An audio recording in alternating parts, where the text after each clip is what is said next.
No.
Last time. Lieutenant Governor, can you hear us there in Carson City? Yes, we hear you loud and clear, Governor. Mr. Stevenson, are you ready to proceed? Yes, Governor. Looks like we got about a minute left and we'll kick it off.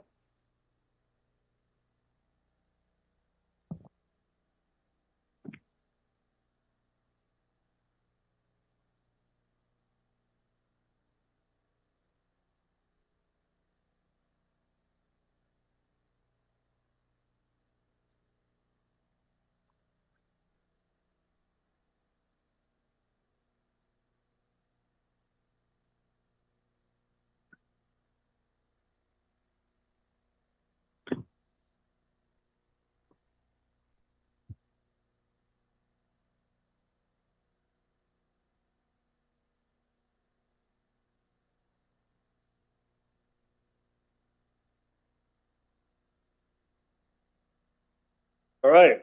Well, come on in, Bashir.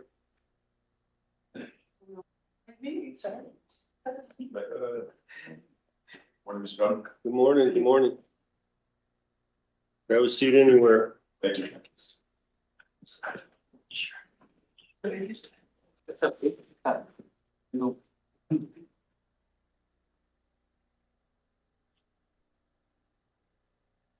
All right, we'll go ahead and get started with the State of Nevada Executive Branch Audit Committee meeting scheduled for today, July 9th, 2026, the time being 10 a.m. And we will start with the roll call. Governor Lombardo, Here. Lieutenant Governor Anthony. Here. Secretary Aguilar, Here. Treasurer Conine, Here. Controller Matthews, Here. Attorney General Ford, Here. Committee Member Babsky. Here. We have a quorum, Governor. All right, thank you. We'll move on to the first opportunity for public comment. Comments on items on the agenda. No action may be taken upon a matter matter raised under public comment period unless the matter itself has been specifically included on an agenda as an action item. The chair of the Executive Branch Audit Committee will impose a limit of 3 minutes. Do we have any public comment there in Carson City? No, Governor. Do we have any public comment here in Las Vegas? Yes, sir. Please identify yourself. Robert Diaz, representing the sheet metal workers, Smart Local 88. Continue. Yes. Thank you. The audit done by the DIA shows not all, but many of the shortcomings for the agenda item we are here for, which is 5B, the charter school audit. So in the summary, the executive summary makes the claim that charter schools sponsored by the State Public Charter School Authority did not fully comply with statutory and regulatory reporting requirements. The summary continues, the charter school certified compliance with reporting requirements despite failing to provide the information required by law, and then goes on to report the SPCSA has existing oversight process and enforcement mechanisms that can be used to address noncompliance. This is important to my organization at the labor union. The statement made by this board, we believe, also applies to many other matters this organization has raised using the willful violation of the prevailing wage laws. The consistent response provided by Samantha King, counsel for the SPCSA, is the only responsibility of the SPCSA provided to our office when requesting information in this matter, is under the guidance of NRS 388A150. Continuing on the report, other facts presented by this board of the DIA were 34 of 51 charters failed to comply with disclosure requirements. Charters partnered with EMOs did not post all audit reports, revenue, and expenditures, failed compliance with requirements to certify submissions of EMO satisfaction evaluations timely, and finally, failure to comply with timely requirements to certify submission to the plan of achievement for the pupils. We're not here for those matters particularly, but more so on the public works aspects. Consistency is the key, and we bring those subject matters up because this board found those to be concerns of theirs. What we're also finding is that there is zero compliance when we request for information on public works. When we ask for prevailing wage numbers provided, there isn't one. It's done under the provisions of public-private partner relationships, meaning that if it's built to house and educate students under the same public guidelines that all other public charter schools are, it doesn't apply because a private developer built that school. In our consistent request for information, we've tried to get this language clarified through the SPCSA. We've met a wall. We are here before this board to make sure that more investigation as it goes forward through the DIA can look into some of these things, and that would be our ask from the Smart Local 88 organization. Thank you, Governor. Thank you. Anybody else here in Las Vegas? Yes, sir. Yes, sir. My name is Ron Voigt. My last name is spelled V like in Victor. So we don't have to acknowledge your written. Okay. Okay. That it? Okay. All right. No, we. Can I go and call? Yeah. Go ahead. Okay. I am requesting an audit of the Nevada Department of Taxation compliance audit section. I do think that, yes, Houston, we have a problem. I've always used the phrase. And yes, I do think you have a hand on it.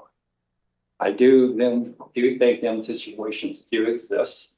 If you look at the way that an audit is built in the Nevada Department of Taxation up, that the tax commission is all controlled by the department.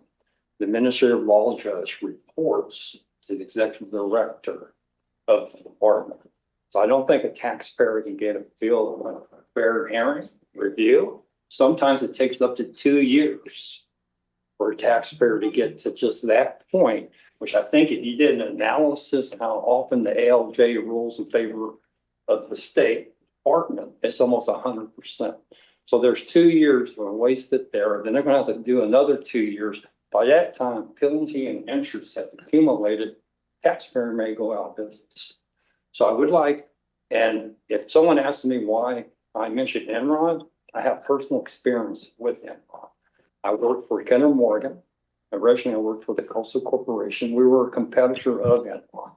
I have friends that worked for Enron and folks that worked for Arthur Anderson. So I'm very aware of the conflict of interest that can happen. I do think you do have a conflict within that department. I would appreciate if you did take a look at it. I don't know how much time I got left, but I do want to point this out. You got a minute and a half. Oh, I'm good. Within the department, there's no one from the executive director and the deputy directors that have an accounting degree. Within the audit section, the top 3 audit top people and the audit section do not qualify to take it for the CPA, Certified Public Accountant. So I do think the quality of people you have in the department, you need to look at. Now, they're going to come back and say, well, they can't hire people that have CPAs and stuff. I'm an example. I joined the department. I will say this. I just started my Kenner Morgan retirement. I have the PERS. I will tell you the PERS is just as good, if not better, than what I'm getting from Kenner Morgan. So they can't use the excuse salaries aren't there or the retirement is there. I do think that you need to take a look at it. I did make a wage with the tax commission, a friendly wage, and just a friendly wage. At the time, I did say if they do not see a conflict of interest, I'm going to paraphrase my bill. If they do not see a conflict of interest, I'll move down to Texas. Okay. If they do see a conflict where the ALJ is ruling majority of time with the department, then y'all got to leave and go to Nevada or leave Nevada. Now, of course, that's not a realistic bet. I do have to change my bet a little. If I am moving to Texas, currently having a house built in Katy, Texas, I'll change my bet. If I lose that bet, I'll buy all y'all brisket from Walker, Texas, the barbecue capital of the world. One more thing I want to say, Governor. Just okay. Thank you. Thank you. And so for the committee members to be aware, Mr. Voigt also supplied a written public comment. And it was dated July 9th, 2026. That's for the record. Can I leave? Yeah. Okay. Y'all have a good day. Thank you. Thank you. Anybody else here in Las Vegas wish to speak during public comment? All right, do we have anybody? Looks like there's one second. The person that died. All right, do we have somebody on the line wishing to make Yes, public sir. comment? Go Yes, ahead and sir. identify yourself, please. It's the 310 number. Good morning. My name is Sandra Kinney, Kinne. I'm speaking on item 5B. For the record, I am the former executive director of Sage Collegiate, which was authorized by the STCSA. I am also a former staff member of the STCSA and a former board member of their governing body. I am familiar with the work of the authority and its mission, and I am here today to express concern that the current leadership is not to fill in the fiduciary responsibilities of a public agency and encourage this body to conduct additional audits of public dollars and practices related to public dollars, particularly with external consultants and efforts by the authority's current leadership to compel independent charter schools to close in favor of for-profit entities. Excuse me, I lost my spot here. For-profit schools get told yes and accommodated with more seats and more money, and the independent schools get pressured to close without concern for students or families impacted. I shared details specifically related to this during public comment at last month's SPCSA meeting, but when the leader of the second largest school district in the state says on a call that she does not care if schools close and fails to work collaboratively and solution-oriented for the sake of children in high-needs neighborhoods, it's alarming and concerning that Director McAdoo has pressed 7 independent nonprofit schools to close while adding more than 6,000 seats to for-profit schools is counterproductive to serving students in this state and the antithesis of educating all children. Also, that no schools in the state's portfolio even receive the task discussed in your report, which is identifying the type of school they are, is telling. Why would the authority's leadership want to highlight the number of for-profit schools that the SPCSA supports while closing independent schools, even if the independent nonprofit schools are aligned with the very purpose behind the concept of charter schools to begin with? Further, with regards to consultants and contracts, how is it that despite being approved at least 4 times in the last 2 years to be the closing administrator for schools, as recommended by Director McAdoo, the state does not have a contract with 10 Square, a DC-based organization? In response to multiple FOIA requests this spring, the authority's general counsel told me and the school's former board chair that the STCSA does not have a contract with 10 Square or Josh Kern, their closing administrator, and does not have records of payments to the organization or individual. How is that the authority board continues to approve an entity and individual for work in the state, but does not have a contract with either? Why can neither Ms. King Powell nor Director McAdoo tell anyone how much 10 Square is making from leading school closures? Public dollars are being spent to close campuses, independent nonprofit campuses, and the leadership of the authority cannot or will not say how much. What other state-approved business is being done without transparency? Who has benefited from the lack of the agency's accountability? And where is the oversight of this agency? The findings of this current audit are important for oversight and fiduciary responsibility of public money, and I encourage this committee to look further into the contracted work of the SPCSA and the lack of transparency that appears to exist within the current leadership. Thank you so much for your time. Thank you. It doesn't look like we have anybody else. All right, we'll close the first opportunity for public comment. Move on to agenda item number 3, approval of the July 29th, 2025 meeting minutes for action. Do we have any committee members, questions, concerns, deletions, additions? Just a motion to approve. Second. All right, we have a motion for approval. All those in favor signify by saying aye. Aye. Passes. Move on to agenda item number 4, presentation of administrative review reports pursuant to NRS 353A.045, which is informational only. Mr. Stevenson. Good morning, Governor. Good morning, committee members. Audit Manager Marty Schaefer for the record.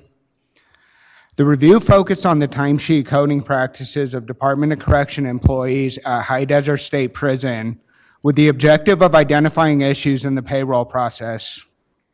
The review also compared timesheet coding practices to the CBA for consistency and compliance with payroll-related provisions. Findings resulting from the review have been grouped into 2 chapters in the report. Chapter 1 addresses specific timesheet coding errors. We reviewed over 11,000 timesheets covering 19 pay periods in fiscal year 2026.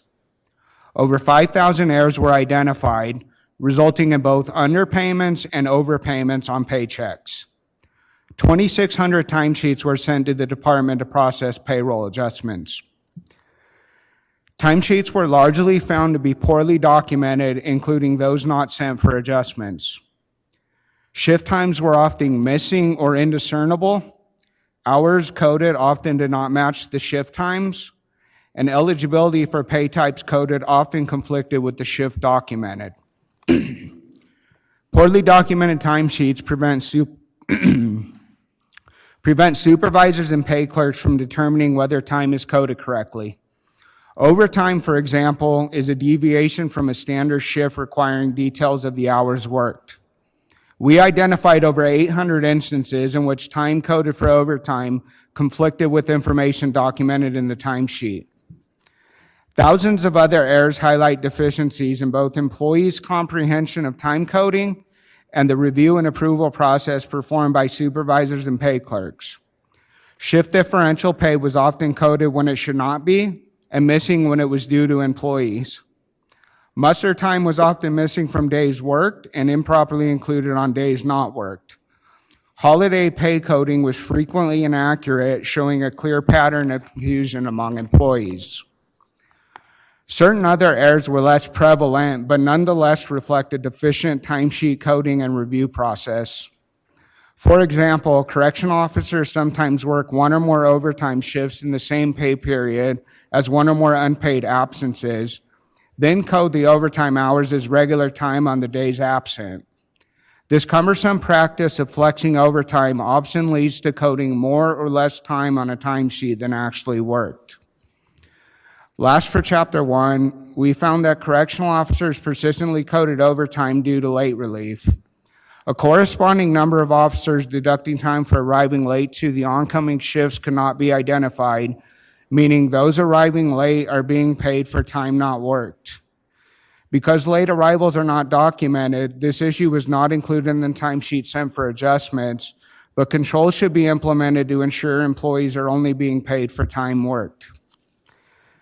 Chapter 1 includes 5 recommendations to improve both timesheet coding and the timesheet review and approval process. Recommendation 1 is to enforce timesheet coding requirements. Recommendation 2 is to update and clarify timesheet coding guidance. Recommendation 3 is to augment timesheet training provided to employees and trainees. Recommendation 4 is to investigate instances of suspected timesheet abuse. And recommendation 5 is to install badge readers at staff entrances. Chapter 2 addresses vague provisions of the CBA that fail to provide sufficient guidance for timesheet coding.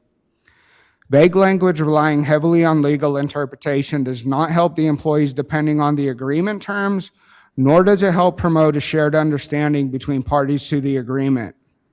Notably, the CBA entitles correctional officers to payment for 45 minutes of muster time for every day worked, regardless of the post or work assignment. This contradicts the fact that muster was granted specifically to account for the time needed to walk back and forth from the gatehouse to an assigned post and exchange passed down instructions before and after a shift. Officers assigned duty other than a standard post, such as assignment to a hospital or training, may be receiving muster pay for other than its intended purpose.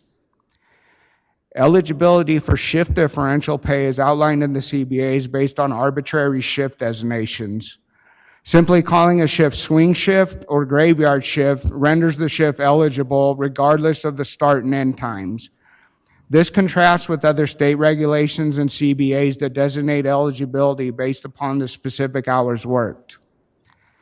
Several provisions of the CBA related to holiday pay insufficiently address the complexities of coding holiday time.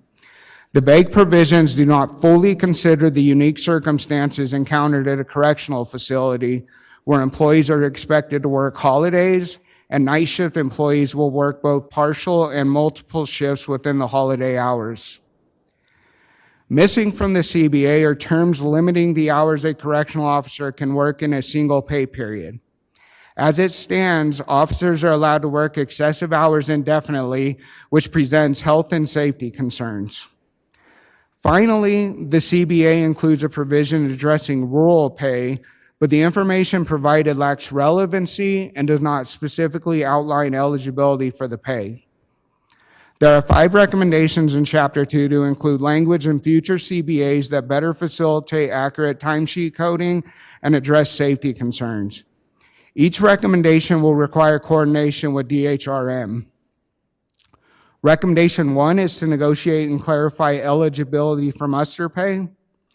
Recommendation 2 is to establish shift differential pay eligibility criteria based on hours worked rather than assigned shifts. Recommendation 3 is to clarify holiday pay provisions. Recommendation 4 is to establish limits on the number of hours that may be worked in one day and over consecutive periods of time. And recommendation 5 is to clarify rural pay eligibility. We would like to thank the Department of Corrections management and staff for their time and input throughout the review. Director James Zarenda is available to answer any questions the committee may have.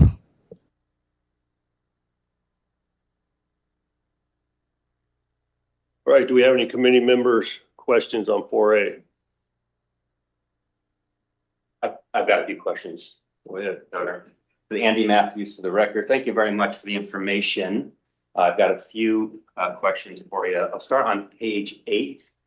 And it says here that more than 2,000 errors, timesheet errors related to shift differential pay have made it the most common type of error. Do we have any indication as to why employees made so many errors when coding shift differential pay? And can you also speak to whether and how shift differential pay for the Department of Corrections employees may differ from other state employees? Sure. Thank you for the question, Craig Stevenson, for the record. I think predominantly it's confusion over which shifts and which hours qualify for shift differential pay. Shift differential pay, and this may answer the second part of your question as well, is unique in the FOP-CBA. So in the FOP-CBA, if you work a swing shift, you qualify for differential pay, and that's 1 p.m. to 9 p.m. There's some employees that work 11 a.m. to 9 p.m., meaning that they work substantially similar hours. The folks that start at 11 a.m. do not qualify for it, whereas all of the folks that work 1 to 9 p.m. do qualify for it. And so I think there's a little bit of confusion over who is actually eligible. One of the interesting kind of facets of this is that if your schedule qualifies for shift differential pay, all hours worked also qualify for shift differential pay, and that includes leave time. So there were some correctional officers that didn't know that when they take leave, they're actually entitled to that shift differential pay, which is unique. Also, to address the second part of your question, how it differs from other employees.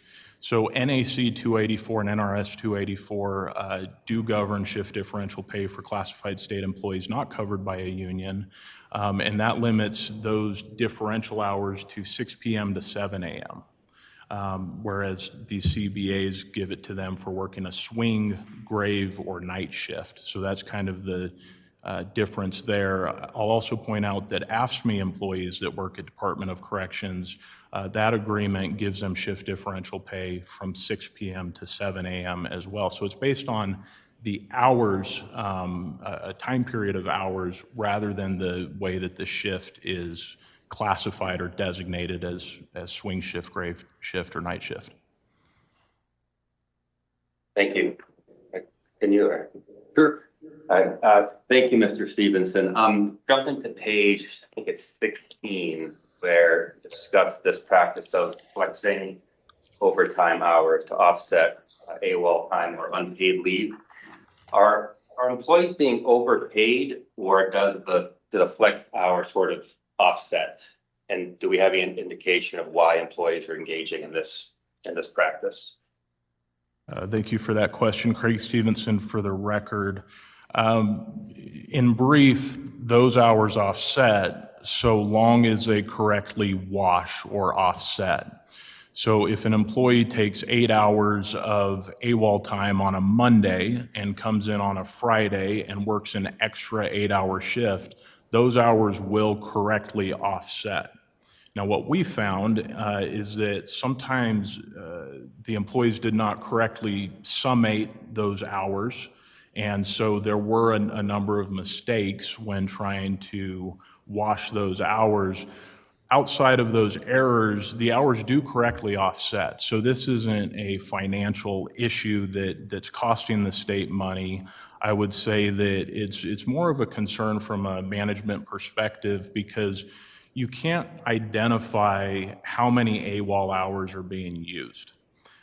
Because when they wash this time, they will simply not code AWOL, nor will they code overtime. And so leadership can lack a visibility if they were trying to run an AWOL report, for example.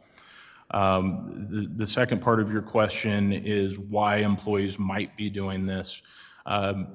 What we kind of observed was that some employees may not have enough leave. So they may not have a leave balance where on a Monday, if they call out sick, they can code 8 hours to sick leave. And so in those instances, to still hit their 80 base hours, they're going to go ahead and do this 8 hours of AWOL on Monday and then come in and work a double shift on, say, a Friday and make up those hours. I think that's probably one of the biggest reasons for this. No, that makes sense. Thank you. On page 52, you've included a timesheet. It's example timesheet 7. If I'm reading this right, this shows where an employee worked several 16-hour shifts and a 20-hour shift in the same pay period. My question would be, before the current collective bargaining agreement existed, what would the department have done to sort of limit this type of excessive hours worked in a time period, a pay period? Craig Stevenson for the record. So prior to the CBA's trumping some of the existing administrative regulations, one of the administrative regulations at NDOC concerned posts and shifts, and that administrative regulation said that no employee can work more than 16 hours in a 24-hour period, and they cannot work for more than 2 consecutive days. And so that's really how they limited it. Under those administrative regulations, you couldn't have worked, say, 6 16-hour shifts in a row. That wasn't allowed. Under the CBA grants correctional officers rights, and they have a right to work voluntary overtime. And so if they volunteer for overtime, they are allowed to work several double shifts, for example. Now, in practice, NDOC leadership has in practice limited this to 16 hours a day double shifts. To the best of my knowledge, they are not allowing folks to work 20-hour days outside of an emergency situation. And they have the ability to mandate that kind of overtime if there is an emergency. But outside of that, in practice, they generally do not allow employees to work 20-hour days. Thank you, Mr. Stevenson. My last question is probably better directed to the department itself. This is on page 19. It was noted that an employee coded 80 hours of muster pay in addition to 80 hours of regular time, and this resulted in the employee's paycheck being about 3 times what the expected amount would have been. And I guess the employee did not report that overpayment. I'm wondering if to your knowledge, any disciplinary action was taken toward this employee for the over-reporting of the number of hours worked. So this is James Renda, Director for the Nevada Department of Corrections. I'm not 100% sure on this specific incident on the disciplinary action, but all this was corrected and changed. There was a lot of confusion with our supervisors about the muster pay because it's brand new. It just came into effect. And the supervisors have since been trained on all the muster pay and what it means and the coding. And to top it off, the coding was, we had over 100 payroll codes that the supervisors had to put into the payroll sheets, which is confusing to them. We narrowed it down to 30 now. And trained. And the other issue that came up is more training that we had for the supervisors because we have 6 different unions, which require different amounts of coding. Their codings are all different. So a lot of the training was the issue, which has all been completed with everybody and new supervisors training and continuous supervisors training to do this. But on this specific incident, I'm not sure of the actual discipline, but we do discipline for when we find mistakes that were in this measure, whether we start off at a formal counseling to written reprimands, which is a letter of instruction, to including a written reprimand up to a warden. We had a warden at High Desert that was disciplined with a written reprimand for not catching this as well and not following enough training for staff to be able to catch these things before it gets to that level. So I know it's not a answering all your question, but on the specific one, I'm not sure what the actual discipline was, if there was. Thank you, sir. Thank you, Governor. So Director Zarenda, since you're there, this audit was based off one facility. Is that correct? High Desert? Yeah, James Renda, for the record, that is correct. So knowing we had such a high number of errors and procedural issues, have we reached out to the other facilities, conducted audits of those facilities to ensure that all the training and everything is similar across the board to adjust all the waste and fraud that would occur in all the facilities? Yes, sir. This is James Renda again. So we've added pay clerks at each of the facilities, and we have more coming on board that are going to be covering additional pay clerks for the larger facilities like High Desert. But we also trained every single supervisor in the state are going through the exact same training. And we are adding, well, hopefully adding, and gets approved through the budgets, is we're looking in our budget enhancement to add a team of 2 people that are going to be full-time auditors that are going to be monitoring this statewide for the state from the point on of approval. So, but the question is I understand you're putting efforts going forward, but I'm looking backwards. Are we addressing any issues that we're not aware of? So James Renda, for the record, we did a internal audits of our payroll for which we can provide that are at the other facilities that were not part of this audit to try to catch what we've been seeing that happened at High Desert to make sure it wasn't happen elsewhere. So we have been monitoring the payroll at the other facilities, if that answers your question. And we do, yes. And we do corrective action on all the cases that we find that are wrong. So Bashir, since you're here, and we're in the middle of collective bargaining agreement negotiations currently, right? Yes, sir. Are we addressing these things like muster pay issue and swing shift versus graveyard, all those issues? Yes. Okay. Yes. Thank you. Mrs. Aranda, thank you for being there. And, you know, some of us, I was here long enough to remember pre-CBA existence. And I know that we've had staffing issues that our director has endeavored to improve over the course of time, and kudos for doing some of that. But, you know, some of the issues that we're talking about here seem to me to be similar issues we had before CBAs even existed, relative to the overtime pay, relative to timekeeping issues, relative to some of the issues we've heard here. So I'm wondering if there is an analysis or an opinion you have, either Mrs. Aranda or our audit committee, on how, in fact, or what in fact the differences are between pre-CBA and current CBA issues as it relates to this particular audit. So James Renda, for the record, thank you for that question.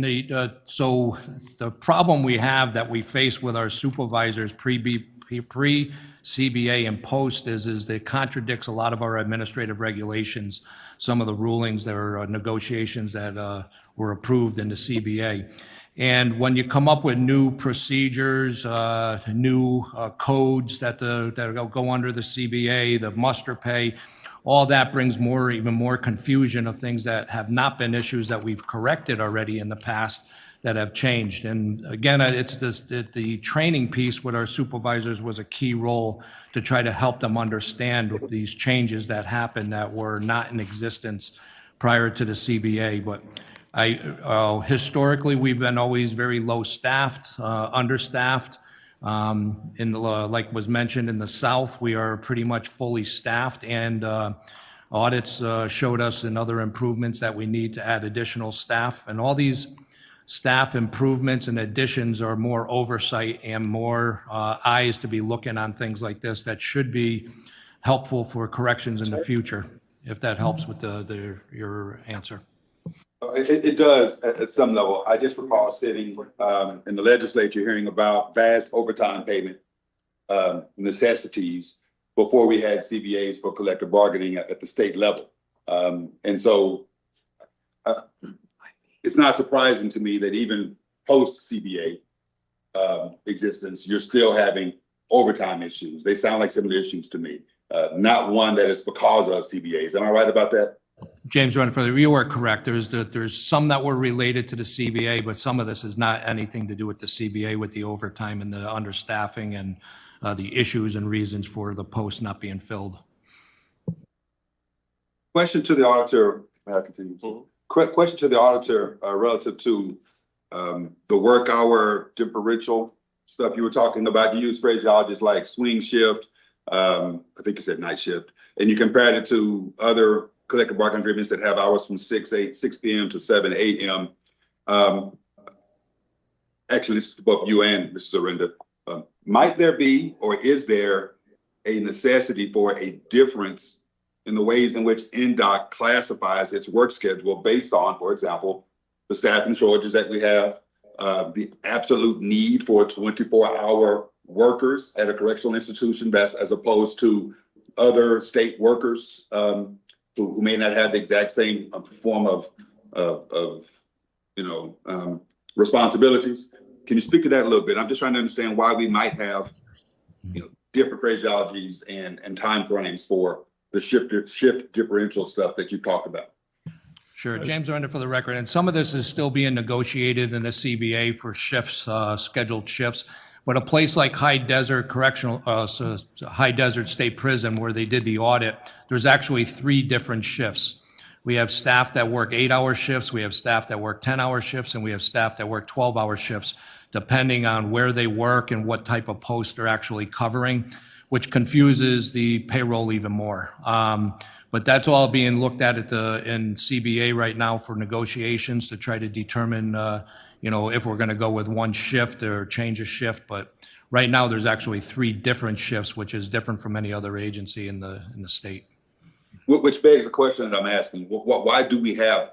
Do you view it as, well? Maybe I can't ask this because you're in the middle of CBA negotiations. I'm gonna leave it there. Go ahead. So James Render for the record. So it makes sense when you look at the duties of on having 8, 10s, and 12s, because we have posts that are only scheduled and work 8 hours a day, so you wouldn't want them on 12 or 10. We have our visiting hours only go for 10-hour shifts. There's no 8s and 12 hours of visiting, it's all 10 hours. So it makes sense to me, certain positions would be 8, certain positions would be 10. You have housing units that run 24/7, makes sense to me to do 12. So we have split shifts and different shifts at certain facilities based upon what their operations are during the day, and I think that makes sense to me. I tried to shut that answer down, but thank you so much for providing. Sorry. Any other questions? I have a question. Yes, go. Dina Batsky for the record. So, Mr. Stevenson, is there a net dollar amount that resulted from the thousands of corrections that were processed? Craig Stevenson for the record. Thank you for that question.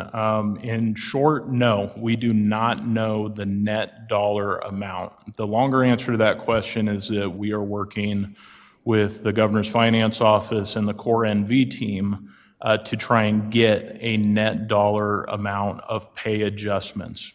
Now, we could get that net dollar amount. That would take over 100 man hours to accomplish that and identify that, and there's reasons for that. So for one reason, on the timesheets, we have hours worked.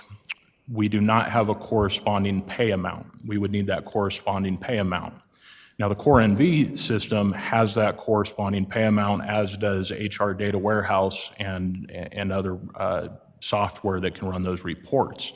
The issue is that we do not have any mechanism in the Core NV system to show the net effect of all of those pay adjustments. This is something that I began working on with the Governor's Finance Office about a month and a half ago in hopes of getting it for this audit report. But the short answer is we do not know the net effect of that, but we are working to get an ad hoc report in Core NV moving forward. Thank you.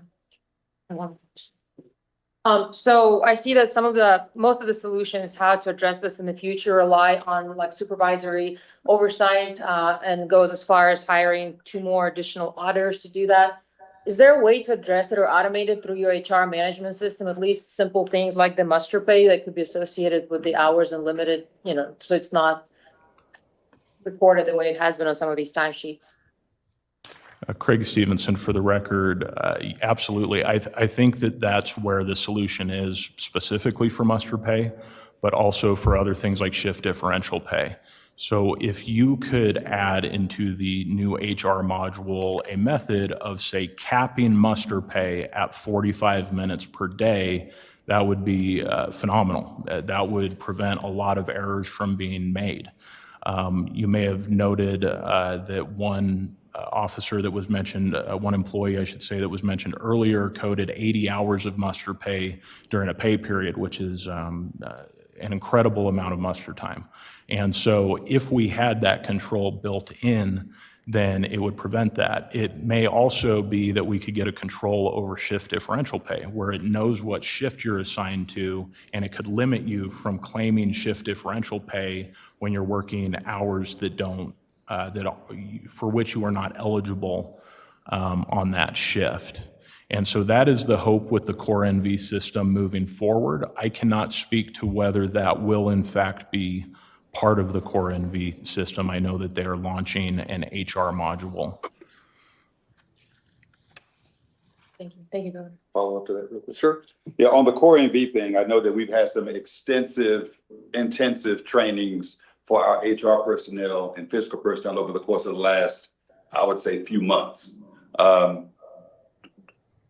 we confident that that training is addressing some of the issues that have been raised by this audit report relative to timekeeping and whatnot? I mean, it's a brand new system and folks just are having to go through a lot of intensive training to even understand it right now. Craig Stevenson for the record. I don't know if that training will address the things in this audit report. I think that what you've brought up is an opportunity for me to work with Administrator Washington and talk about some of these issues moving forward and see if we can address some of these concerns. in the new system, but I'm not sure if the training that has been provided over the last, say, month or two addresses all of these audit findings.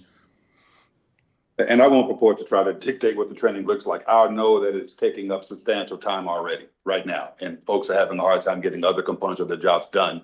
So trying to ascertain the best way to incorporate solutions to these problems vis-a-vis a core NV introduction, I think is important. And I hope you can facilitate it, but I recognize the time constraints and the constraints that have on other folks getting their other components of their jobs done. Understood. Thank you. Do we have any more questions on 4A? All right, well, let's move on to 4B. Mr. Schaefer.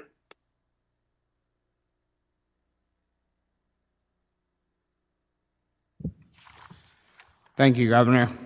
Audit Manager Marty Schaefer for the record. This is our follow-up to all outstanding recommendations issued to the Department of Corrections dating back to June of 2018.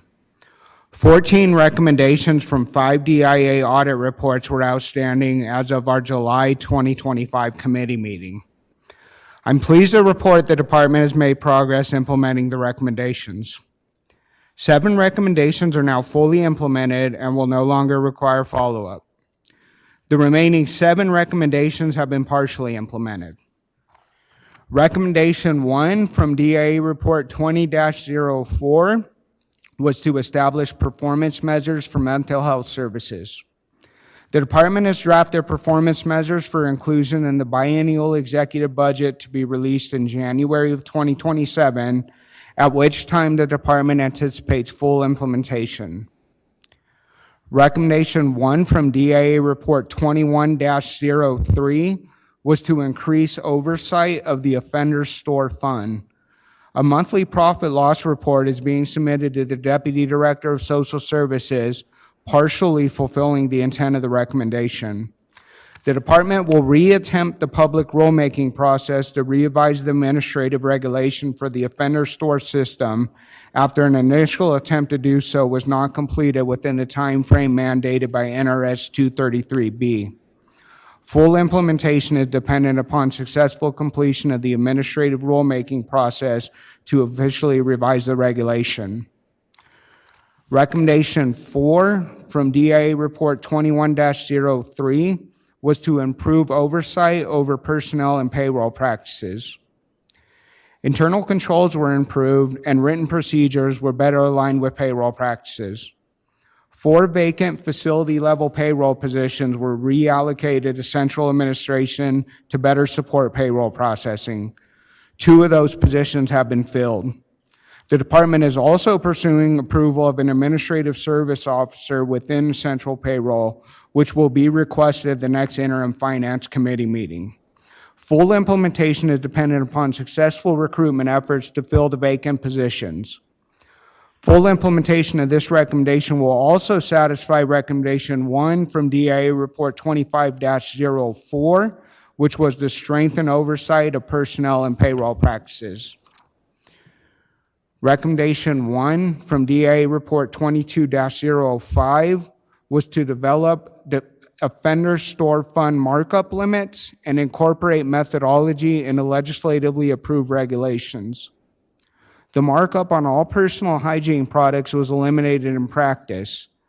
Amendments were drafted to officially establish markup limits and eliminate the markup on personal hygiene products, but the department was unable to complete the public rulemaking process within the time frame mandated by NRS 233B.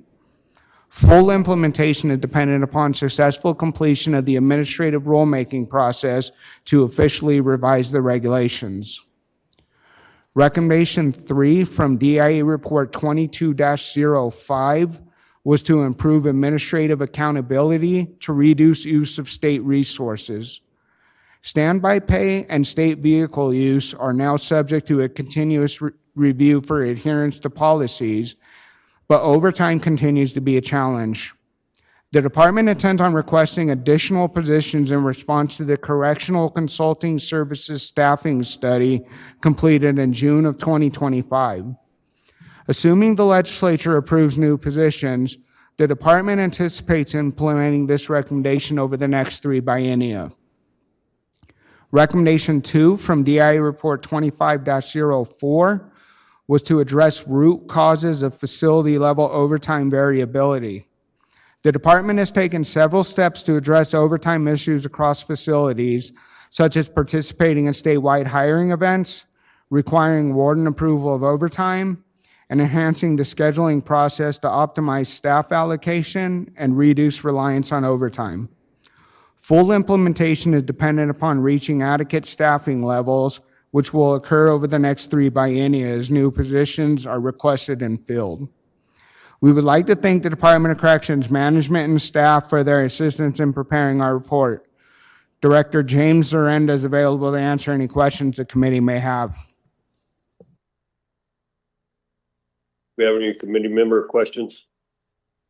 Governor, this is Zach Conan. Go ahead, sir. Why 3 biennia?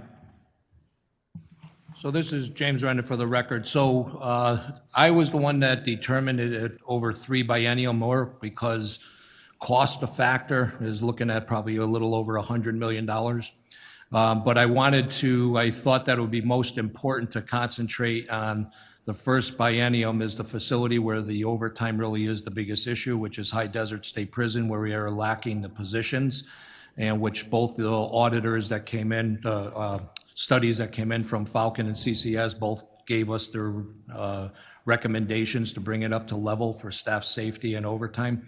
If I concentrate on there, to me, the other facilities, if I increase the levels of staffing at Lovelock and Ely, it's not going to make a big difference in overtime. It's going to help me with savings when I get budgeted for it, so I can get cost savings, but it's a vacancy savings, but we can't fill those positions there anyway, so it wouldn't matter if I fill them up and gave them more and more staffing. They can't put people in those positions. So I'm concentrating where I can get bodies, where I can get positions, where I can cut the overtime, and where it's going to be the most impact and safety to reduce incidents. Thank you.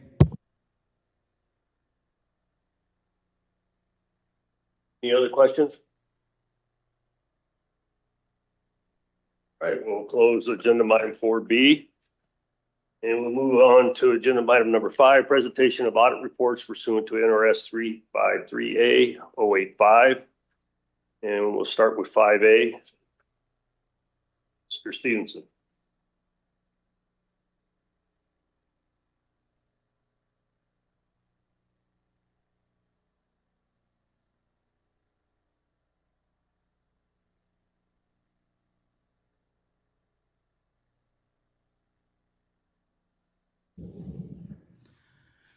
Good morning, Governor and members of the committee. For the record, Courtney Smith, Executive Branch Auditor. The Governor's Technology Office audit focused on IT infrastructure oversight.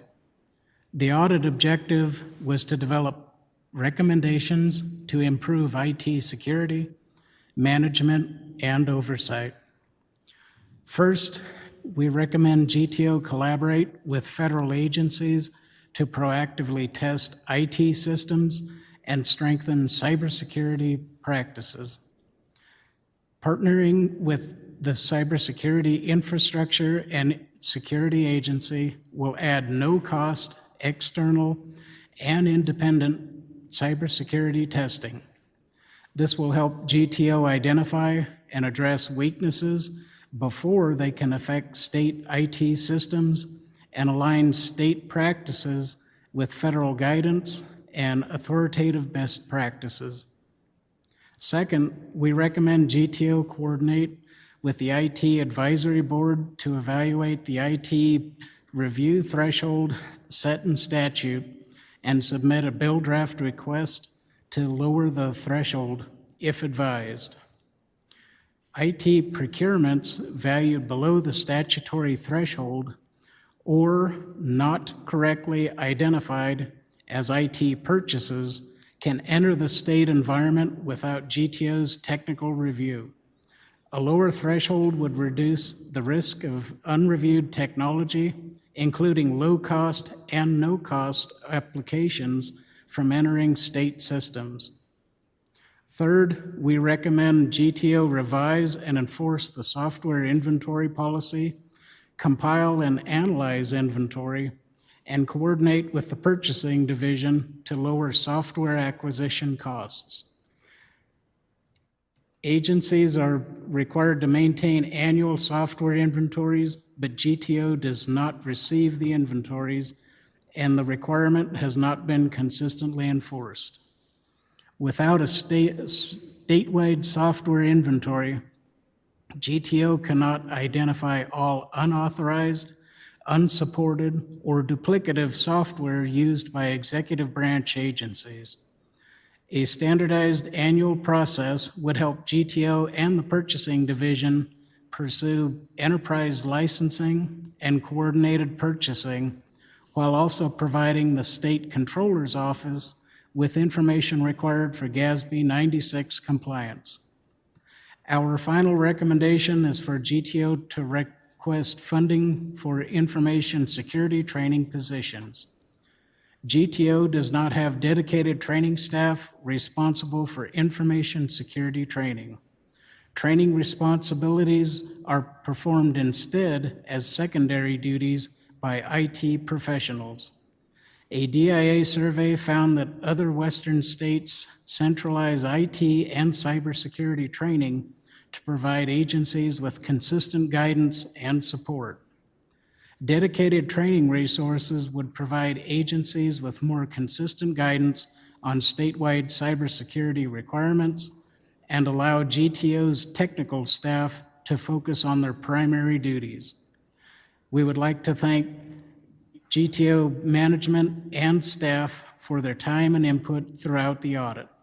Director Tim Galuzzi and his staff are available to answer any questions the committee may have. Do we have any member questions?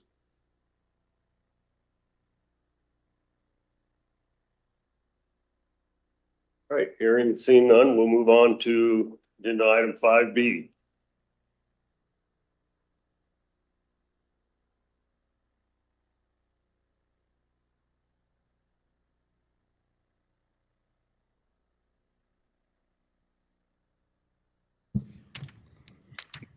Good morning, Governor and members of the committee. For the record, Matt Bernardo, Executive Branch Auditor. The State Public Charter School Authority audited focused on improving contracted administrative support and reducing the cost of providing charter school transportation. We have made 2 recommendations to improve transparency and reduce transportation costs. First, we recommend SPCSA enforce compliance with charter school reporting requirements. Charter schools did not fully comply with reporting requirements related to management organization disclosures and timely submission of plans to improve achievement of pupils. Repeated reporting deficiencies were noted over the last 3 school years. In some cases, charter schools certified compliance with reporting requirements while failing to provide information required by law. These deficiencies reduce transparency regarding charter school operations, governance, management organization relationships, and the use of public funds. Consistent enforcement using existing tools such as issuing notices of concern will improve the timeliness, completeness, and reliability of information reported by charter schools and strengthen SPCSA oversight. Second, we recommend SPCSA pursue a bill draft request to exempt charter schools from vehicle taxes and registration fees. Nevada charter schools are required to pay annual vehicle taxes and fees, unlike school districts and public entities that are exempt. Charter schools do not receive transportation funding through the pupil-centered funding plan. Instead, charter schools rely on special legislative appropriations or operating budgets to provide student transportation. Pursuing legislation to exempt charter schools from vehicle taxes and registration fees will reduce annual transportation costs, eliminating a barrier to providing charter school student transportation. We would like to thank SPCSA management and staff for their time and input throughout the audit. SPCSA's Director, Melissa McAdin, is available to answer any questions the committee may have. Kevin? Yes. I have questions. Thank you for the report. I appreciate it. Thank you for your team for the information. Given that the audit was identified of transparency concerns around charter schools contracting with EMOs, not posting all audit reports and revenue, expenditure, and contract information on websites, that they take a fee directly from per pupil allocations, why should policymakers have confidence that SBCSA's current approach to oversight of these management organizations provides transparent information on outside management orgs' use of public funds? Melissa McAdin for the record. Thank you for the question. That's a great question. One of the things that I can tell you that since I started in mid 23-24 school year was that we have updated our organizational performance framework so that we could better capture these things, and so that when schools aren't doing these things, we can hold them accountable. So some of the ways that that directly impacts those schools who maybe aren't doing those reports the way they're required or in a timely fashion is when they're up for renewal. We can put conditions on that renewal to say, okay, well, instead of giving you a 6 or a 9-year renewal, we're only giving you a 3-year renewal, and it is contingent upon you completing these 3 things. Otherwise, you don't have a charter contract anymore. When they are out of compliance on these things, they are no longer eligible to do things like expand. So if, let's hypothetically say there's a school that has 1,000 students, they have a EMO or a CMO, and they're out of compliance on these things, and they want to add an additional 500 students, or they're currently a high school and they want to now add middle school.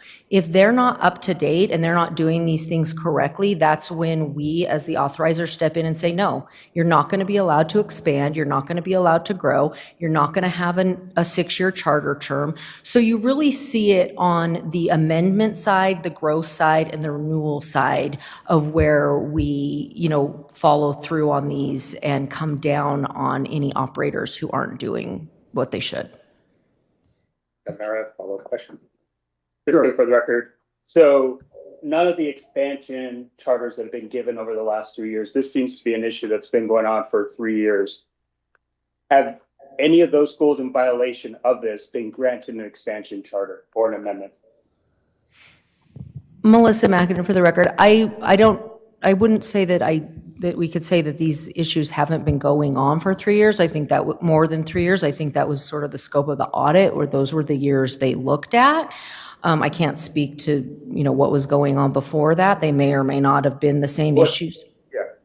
I would just within the last 3 years, I think from the audit, it was stated for a fact that some of these schools have been in violation of this transparency reporting for the last 3 years, not a single year. And so my question is, any of the schools that received an amendment or expansion over the last 3 years have been in violation of this transparency piece or statute? Sure. Melissa McAdin for the record. To my knowledge, they have not, no.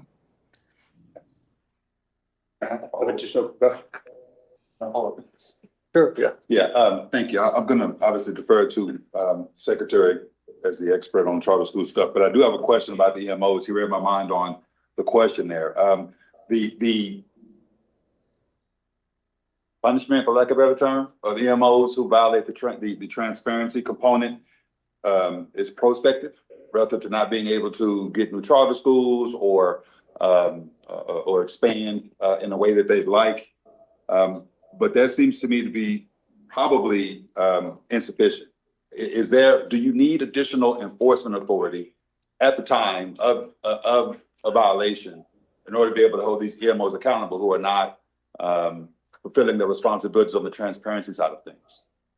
Melissa McAdin for the record. I actually don't think we need more authority. I mean, the reality is we could issue a notice of intent to terminate a charter school on any given day if the situation warranted that. I think when it comes to these reports being on time, so far that hasn't been a situation where we would want to issue a notice of intent to terminate and displace, in some cases over 1,000 students from a school. So I don't think that we need more authority, so to speak. I actually think we have quite a bit of authority to sort of bring down the hammer, for lack of a better word. But I think we just have to be more, I think the tools we use have to capture the information better, and we have updated our organizational performance framework to do that. And we have to be firmer on just like, on those like expansions, amendments, those type of requests. It's just, if you're out of compliance, it's a no. But Ms. McAdoo, what's the contemporary power you have at the discovery of the violation? What can you do right then and there to say you're in? Because as I understand this report, it says all charter schools not using a management organization certified compliance, they certify compliance despite failing to post the required information on websites. So they are putting up false information saying that they're in compliance, but they haven't posted information. So I'm wondering what your contemporary ability is at that time to enforce a requirement in view of the fact that they're violating transparency rules. Yeah. Melissa McAdoo for the record. So specifically on that one, I will say, that was a longstanding issue within the agency where it was just that rule, we can't put that on the schools, frankly. That is right. The SPCSA's That's why I'm fault. talking Yeah. about EMOs in particular. Yeah. Well, we weren't actually requiring all schools to do that. It had been interpreted since as long as I've been around, that you only had to post that on your website if you had an EMO or a CMO. So we never were looking for that or telling schools they needed to do that. So now that this has been brought to our attention, we have created a new requirement for all of our schools. We've provided guidance and feedback about how that should be, and they have to submit to us and show where now they post on their website that they have an EMO or the definition of an EMO or a CMO, whether they do or don't. So they weren't really requiring that. If we had a school, I think what you're getting at is like if it was a school that had an EMO or a CMO and they didn't do it, how would the SPCSA respond? And a lot of times that looks like picking up the phone, getting to the right people.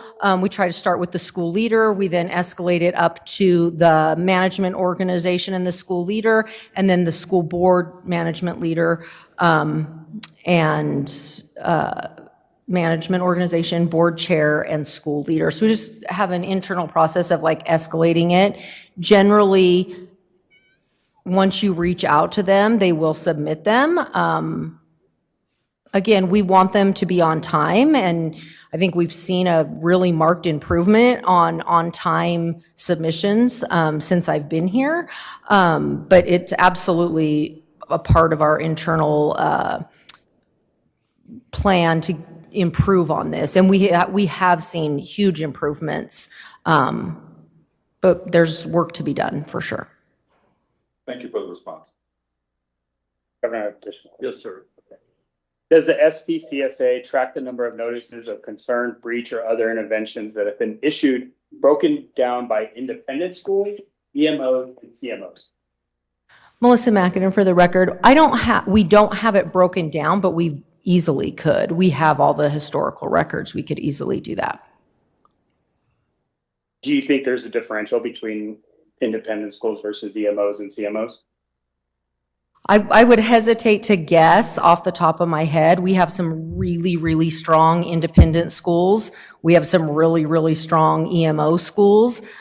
We have some weak independent schools and some weak EMOs. So I would say it's probably, if I had to guess, pretty even, but I don't know off the top of my head. Based on that comment, over the last 3 years, what's the percentage of EMO schools approved for expansion or new versus independent schools approved? Independent schools approved for expansion or just new schools? Well, one, I would like to know like expansion of EMO schools, the percentage approved over the last 3 years, the number of new EMO schools approved versus independent schools approved. I don't have all of the expansions or amendments for expansion information in my head, but I can tell you the last new charter school application, we approved 3 independent schools and 1 EMO school during that cycle.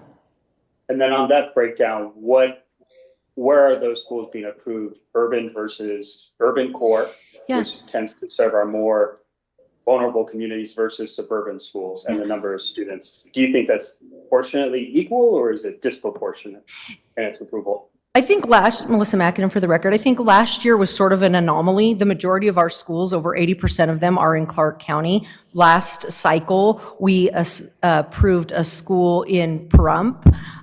We approved a school in Carson City. We approved a school in Washoe County. And there's one other one, but I don't think, and one in Clark County. So they were kind of spread out, but I will say that's generally an anomaly. This cycle, we're reviewing new charter applications right now. We have 6 charter applications. Every single one of them is in Clark County. Okay, I'm gonna go back to the charter schools approved in Clark County. How many were approved in Clark County? Last cycle, 1. Yeah. Yep, one was Clark County, yep. And prior to that? In the previous year? I don't have that off the top of my head. We obviously have that. I'll be completely transparent. My concern is that we are not approving charter schools, especially in an independent nature, in communities of need and concern, who don't have access to strong public schools, even though charter schools are public schools. I just want to make sure we're being cognizant of the fact that all of our communities need access to good education, and charter school is part of that solution process, and was one of the reasons why the Charter Authority was created, to ensure we were serving vulnerable communities as a priority. And I have a concern that we haven't been, and want to make sure and understand why and how we change that. But that's a conversation for another period. I'll go on to my next question, if that's okay. Well, before you get off that, do you want to do a request of the director for? Sure, if I can. Yeah, I would like to, especially for the last 3 years. You want to provide the parameters for the report? So I think I'd like to know, over the last 3 years, how many charters have been approved, the breakdown of, and I think not only just new charters, but expansion of existing charters for EMOs or independent schools. And then the breakdown of where those schools are located and the population of students they're serving. And I think in that too, if I haven't. When you ask excuse me, is Disco. Yeah. When you're asking the population, what are you asking? Demographics. Demographic. And economic levels. No problem. Yep. Yes. I'll give you Title I status. I'll give you zip codes. I'll give you like 1 and 2 star schools in the areas where they've opened. Our demographic needs assessment that we've had in place since 2019 actually mandates that all the schools that we open are opening in zip codes that have 1 and 2 star schools, and that they're serving predominantly underserved kids, so that we have that information readily available. We are not approving schools in, Summerlin and, other high performing areas. So we absolutely can get that information to you, no problem.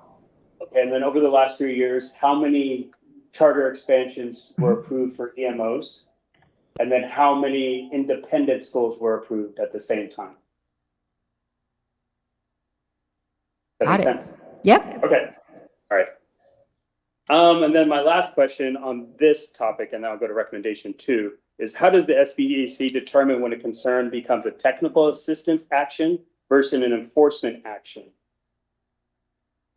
Melissa Mackinnon for the record. So our intervention ladder is 3 tiers. It starts with a notice of concern, and that's sort of that first tier that I think you're talking about, like technical assistance. Hey, we're putting you on notice. This is a concern, right? If what we want to see is that, and what we hope to see, and what we do often see, is that schools improve, and then the next year we remove that notice of concern. In the event that it doesn't improve, then we can elevate it to a notice of breach. When a school is in a notice of breach, they're not in good standing. They can't, it can affect funding. It can affect all kinds of things. And then finally, the third step is a notice of intent to terminate. So it's really based on prolonged, consistent issues of the same nature. Now, of course, if these are financial in nature, sometimes, you can't give a school 3 years. If they run out of money and they can't pay their teachers and their PERS and their vendors, right? Like we can't necessarily give them 3 years to clean it up. They have to be able to pay their bills. But as far as organizational stuff, like turning in reports on time, and turning in reports accurately, that we sort of have on a 3-year cycle, or a 3-year intervention ladder, I should say. And in regards to that recommendation one to enforce compliance with charter school requirements, how will you ensure independent schools are not punished for the lack of oversight that the charter school authority with regards to oversight deficiencies that have been brought to light? Melissa, I'm concerned that there's a double standard between EMOs and independent schools, and I want to make sure independent schools are not being siloed from other in their enforcement actions. Yeah, I think, actually, I don't think there's a double standard. I think the issue is that all schools are held to the same standard. It doesn't matter if you have an EMO, a CMO, or you're an independent school, you still have to turn in a budget on time. You still have to turn in a staffing report on time. So that's where it really becomes a struggle for some of these independent schools. Is there are over 200 reports that public schools have to submit every single year. And the reality is, it doesn't matter if you're a small independent school serving 100 kids and a really lean staff, you still have to turn in the same report that the school that has 3,000 kids has to turn in. And so that's where sometimes the independent schools struggle, is they're not staffed up and they don't have a support organization helping them. And so they fall behind on turning in reports. And some of these reports, they're a big deal. They're tied to federal grants, they're their budgets, they're those sorts of things. So it's not that they're being held to a different standard, it's that they're really small, lean operations, and they don't necessarily have the back of house support to get those reports in timely and accurately. So the standard is the same. In the conversations I've had with some of these independent schools, they are concerned about the way they are, serviced by the charter school authority, and feeling as though they are given a double standard and expectations of what they need to do. And again, I look at them as like entrepreneurs.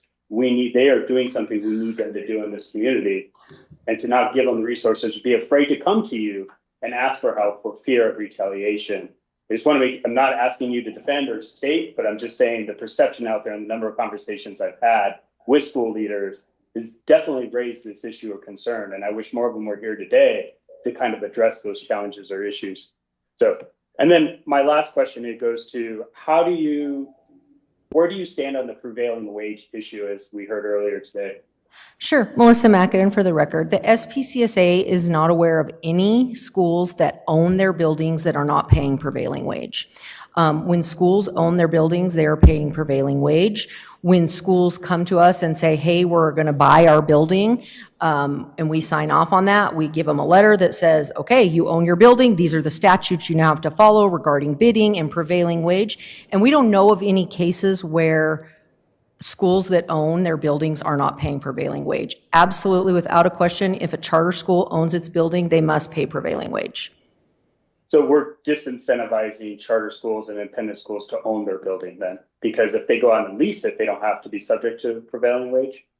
If their building is owned by a private entity, then that entity does not have to pay prevailing wage. Most schools can't afford to own their own building when they're first starting out. So I don't know that we're disincentivizing them by this, because they can't actually afford to go out and purchase a building usually until they reach a certain size, or they've been around and they have they won't lend them money until they have a good academic and financial track record, which takes many years to build up. So most of them can't go out and just buy a new building right when they're getting started. So if the school did a lease to purchase and use the infrastructure bank as the financing entity, that school will not be subject to prevailing wage? If they're using the state infrastructure bank, where those schools that's one of the conditions of using that funding, is paying prevailing wage. What about a lease to purchase? Yeah. Lease to purchase, I think my understanding, I mean, I'm not a labor expert, but my understanding is that it depends on how those leases are set up. Thank you. Now I'd like to go to recommendation number 2, if that's okay.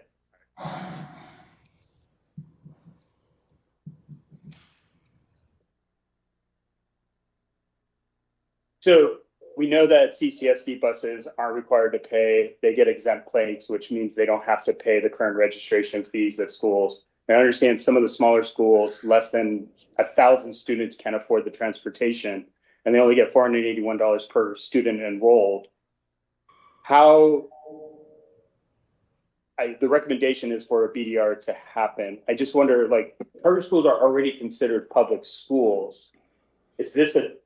Do we need a clear exemption in statute to allow for the exemption of the registration fees on these vehicles? Because I know some schools are paying up to $60,000 in registration fees for transportation.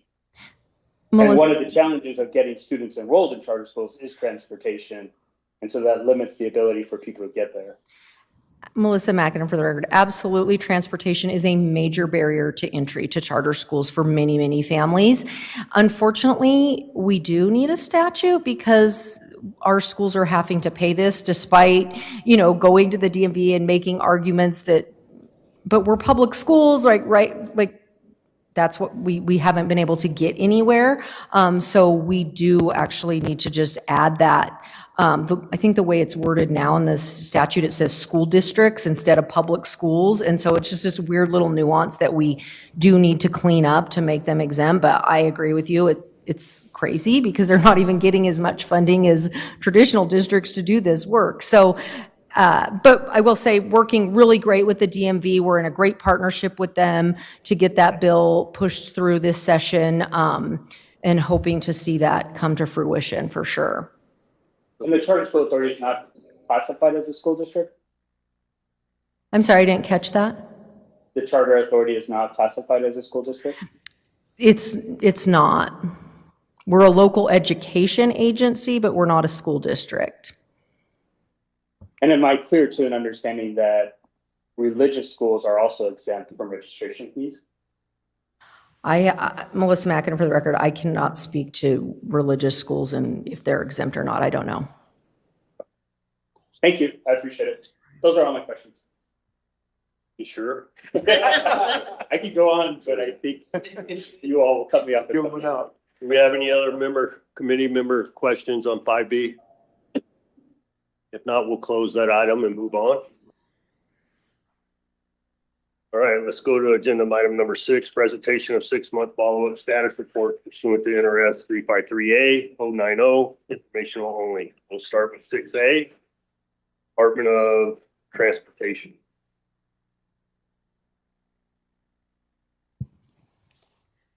Good morning, Governor and members of the committee. For the record, Bonnie Vogt, Executive Branch Audit Manager. This is a 6-month follow-up to our audit of the Nevada Department of Transportation, DIA audit number 25-03.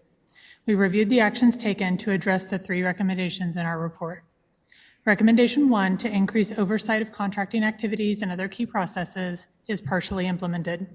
NDOT has received approval from the Transportation Board of Directors to commence adoption of its proposed regulations. If approved, these regulations will set forth the design-build procurement process, describe criteria for procurements involving a public-private partnership, and provide the process by which the board will act by resolution to delegate authority to the director. Full implementation of Recommendation 1 is anticipated by January 2027. Recommendation 2, to improve personnel and payroll practices, is partially implemented. NDOT intends to update policies related to timesheet coding and overtime practices, train employees on the updated policies, and request additional controls for timesheet coding from the Office of Project Management. Full implementation of Recommendation 2 is expected by July 2027, with training continuing beyond that date. Recommendation 3, to enhance policies and procedures for the Flight Operations Program, is partially implemented. We reviewed a draft policy provided by NDOT and noted the policy will meet the intent of our recommendation when it explicitly states that no compensation is received for flights. Full implementation of Recommendation 3 is anticipated in July 2026. We would like to thank NDOT management and staff for their ongoing efforts to fully implement these recommendations. Director Tracy Larkin-Thomason and staff are available to answer any questions the committee may have. Any questions on item 6A? No questions. All right, hearing none, we'll move on to 6B. Thank you, Governor. Department of Agriculture. For the record, Bonnie Vogt, Executive Branch Audit Manager. This is the 6-month follow-up to our audit of the Nevada Department of Agriculture, DIA Audit Number 25-05. We reviewed the actions taken to address the 2 recommendations in our report.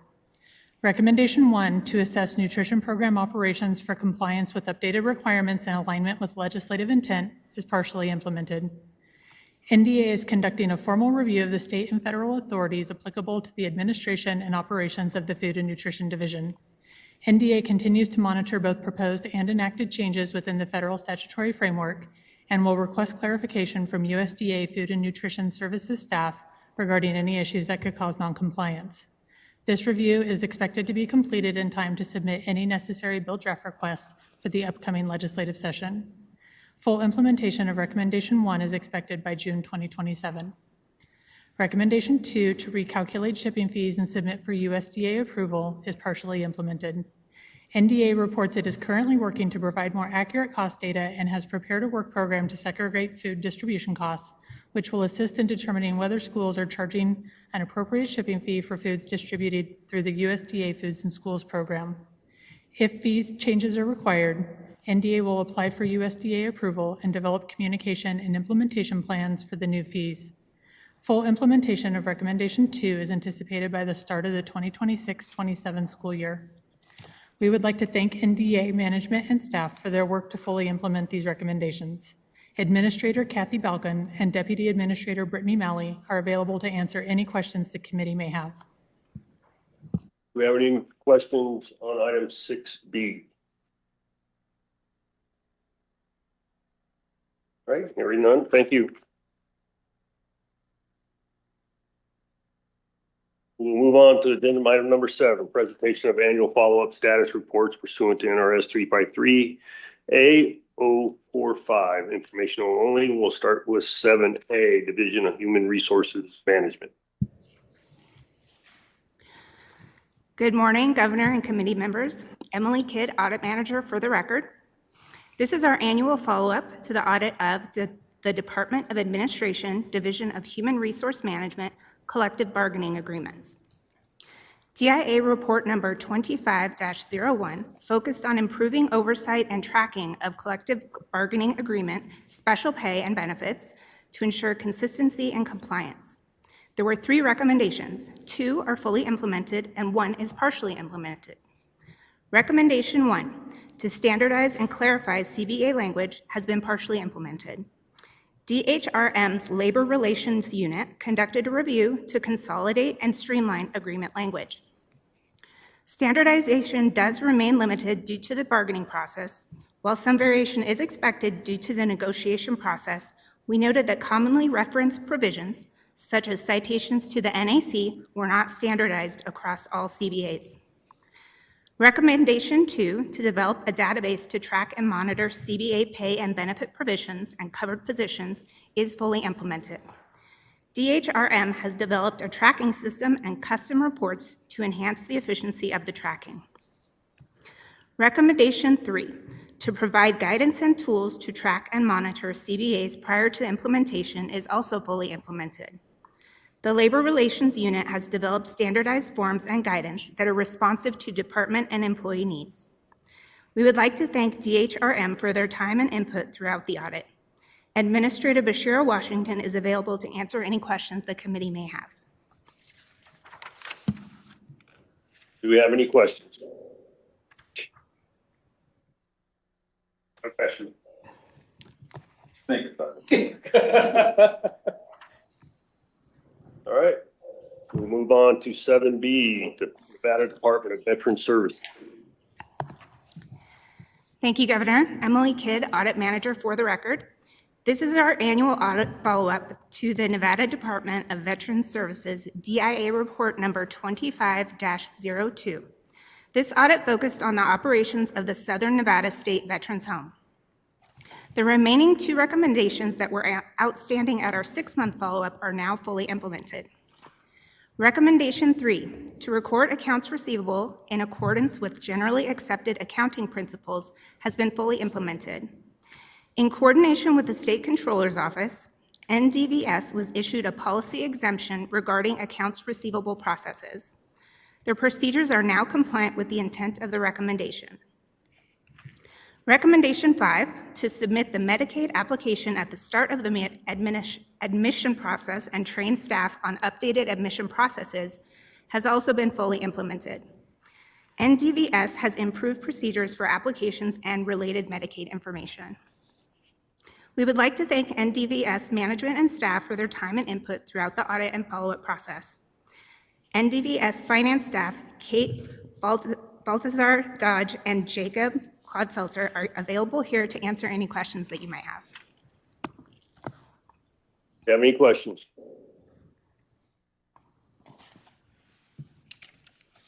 Hearing none, thank you very much. And we'll move on to agenda item number 8, approval of the annual audit plan pursuant to NRS 353A-038.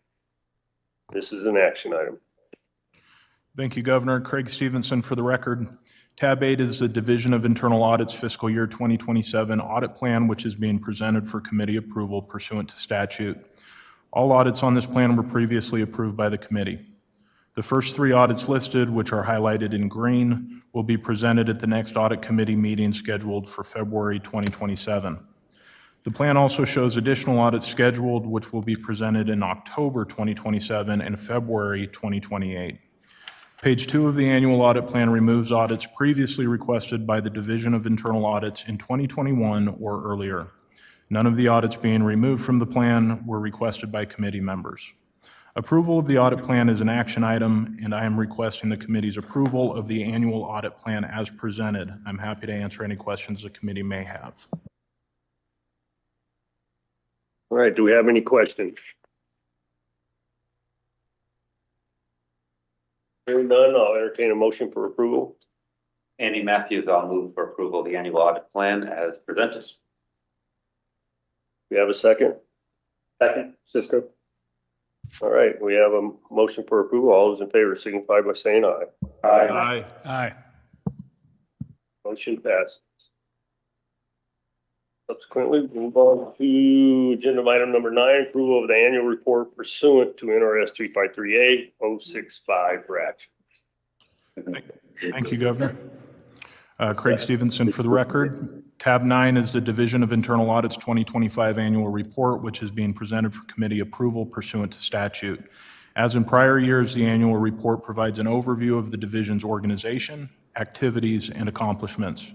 The division consists of 2 sections, the internal audit section and the compliance review section, with the goal to improve the efficiency and effectiveness of state government, agency management, and fiscal activities. The division helps ensure compliance with state and federal guidelines and helps safeguard state resources through audits, compliance reviews, and internal controls training. For the internal audit section, 5 audits were completed. Additionally, internal audit staff completed 5 executive branch follow-up audits and 7 follow-up audits for the Legislative Counsel Bureau Audit Division as required by NRS 218G. For the compliance review section, 6 compliance reviews were completed. Additionally, compliance staff conducted 6 internal control training classes for over 100 fiscal employees statewide. Approval of the annual report is an action item. I am requesting the committee's approval of the annual report as required by statute, and I am happy to answer any questions the committee may have. Do we have any questions on the annual report? None here, move approval. All right, we have a motion for approval. Do we have a second? I'll second it. We have a second. All those in favor signify by saying aye. Aye. Aye. Motion passes. Any committee member comments before we move on to agenda, second opportunity for public comment? Just like to thank the staff for their hard work and keeping us appraised of the process and spending time with us to go through the findings. So thank you. Yeah, great work. Thank you. You don't have anything to say, Ms. Babsky? Yes, actually I do, but should I wait for the public comments? I'm a member of the public. Okay. All right, what, but you're a committee member. Okay, great. So no, I actually want to take the opportunity to thank the committee, the division, the audit division, because this work requires a lot of effort and, the commitment of the state leadership to transparency and accountability is really admirable. And, as this may be my last meeting, I'm not sure. I just wanted to express my gratitude, and it's been an honor to be part of this process. Thank you. All right, we will close agenda item number 10, move on to 11, second opportunity for public comment. Any public comment there in Carson City? No, Governor. Any public comment here in Las Vegas? Online, on the phone? All right, we will close public comment and move for adjournment. So moved. Second. You have a motion for adjournment. All those in favor signify by saying aye. Aye. Aye. Aye. Motion passes. Thanks for everybody's time. Thank you. You know, why are you saying this? You're left.